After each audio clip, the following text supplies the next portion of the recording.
So good morning guys, welcome back to the channel and it's a good news for everyone कि नया update कि the first engine from बोदरपुर arrive at haflong railway station कल शाम को। तो मैं उसको क्लिप दिखा देता हूँ, शायद जल्दी ही हम लोग ट्रेन से जाने मिलेगा फिर से। So this is new update guys and दोस्त who have new to my channel subscribe कर देना।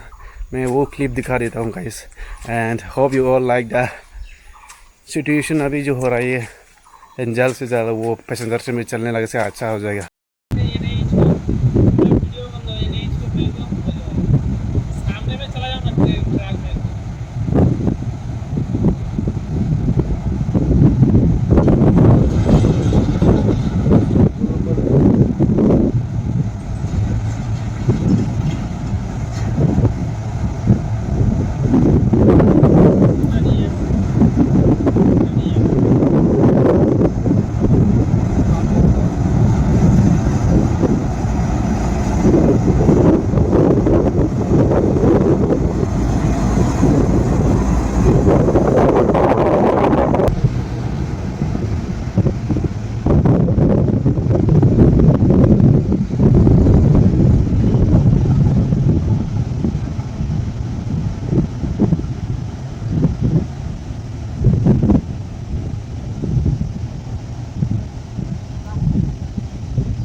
So guys thank you for watching my videos and मेरा दोस्त जो रेलवे में नौकरी करता है ना, वो बोल रहा था कि जुलाई के लास्ट तरफ तो ट्रेन जो पैसेंजर ट्रेन चलने लगेगा। सो ऐसा होने से अच्छा ही होगा क्योंकि ये गाड़ी से जाना आना बहुत मुश्किल है जो बाराक वैली और त्रिपुरा वो लोग को रहने मतलब वहाँ रहने वाला लोग के लिए।